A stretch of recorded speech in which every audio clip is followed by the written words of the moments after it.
If you got snakes in your toilet, that scares the crap out of me.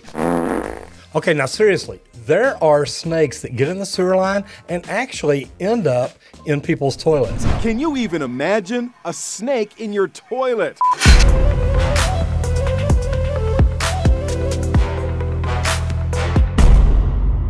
I have actually pulled snakes out of sewer lines with a sewer machine. There was a stoppage, there was a blockage. We went in there, we ran a cable and actually hooked into a snake. Luckily, it was dead by then. Still, when you pull that out, scares the mess out of me. I gotta tell you, the very first time that I was around a snake, I was in the 5th grade hauling hay. Have you ever heard of Beck Construction? Well, Henry Beck, one of the owners, I was actually working with a farmer down the street from me, hauling hay on Mr. Beck's land. Him and his wife were there when we were unloading the last bales of hay. And literally his wife reaches down, grabs, there's a coil of a snake in a bale of hay, and she pulls it out barehanded and just tosses it aside. I thought, oh my God, if that had been alive, that'd have scared the mess out of me. But here's what I've seen here lately on social media. There are snakes coming up into the sewer, into the toilet, and when they open the lid, the snake is trying to get out. I want you to think about this. As a plumber, we open valve boxes, we open meter boxes, we open solenoid boxes. One of my plumbers sent me a picture just the other day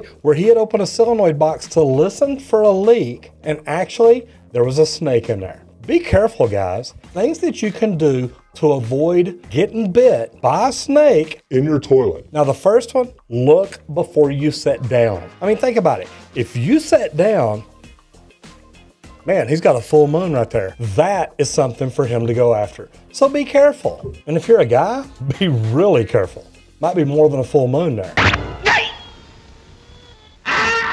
Anyway, here's the thing. If you've got snakes in your area, what I want you to think about is, are your cleanouts outside closed up? Meaning, a snake looking for water, it may be really easy to get down into your sewer line through a ground clean out, through your two-way cleanouts, or even a wall clean out. If you've got an opening there that a snake can get into, it can very easily end up in your sewer line. If it's down in your sewer line, slithering around doing what it does, and it ends up going up the wrong pipes, I mean, it's almost like a maze down there. But if the snake comes in the wrong spot and ends up inside the porcelain and comes up, now it's found water. If you hadn't used it and left it there, it's good clean water. Meaning when you flush your tank, potable water ends up staying in your bowl. Don't get me wrong, it's not potable then because it's already been in the toilet, but so what that snake's been looking at and drinking and swimming through, it looks pretty good. So here's the thing, cleanouts. A ground clean out, they can get in through there, a broken clean out, or a wall clean out that's open. There's a lot of opportunities there for a snake to get in. You can't guarantee a snake can't get into your sewer line that way because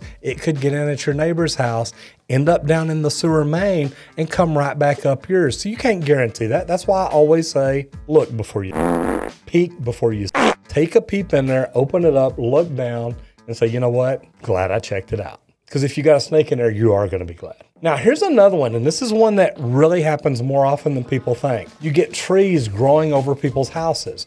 Now, I've seen snakes on a house before because it really surprised me. But one thing that I saw here lately on social media, a snake had come in through the vent pipe on the roof, got down into the bottom. As soon as it let go, if there were no offsets, it dropped straight to the bottom.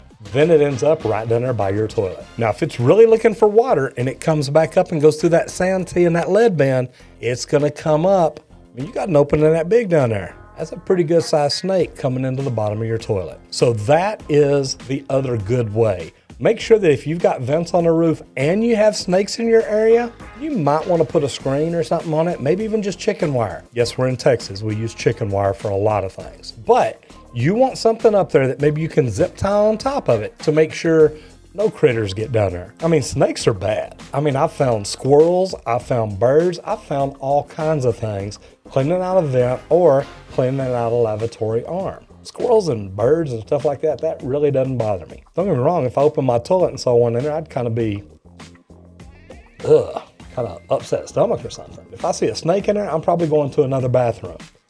I'll let my wife get it out. Plumbers, I don't deal with live animals.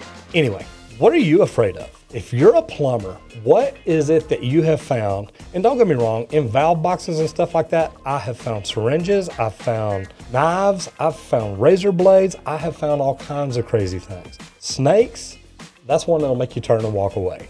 So tell me, have you ever had alligators in the sewer? Snakes in the toilet? Birds, squirrels, rabbits in the vent? I mean, I don't know. I've seen some crazy stuff, but I'm just telling you, if you'll close your cleanouts and put chicken wire or something like that on your vents, it might keep you from having any problems like this. Tell me, what have you found in your sewer or clogging up your vent pipes? If you're a plumber, you've probably seen quite a bit like I have. If you're a homeowner, just kind of tell me what the plumber told you he found. I hope you enjoyed this video, and I hope you don't find a snake in your toilet. I'm Roger Wakefield, Elite AP, the expert plumber. I'll see you in the next video if you don't get flushed.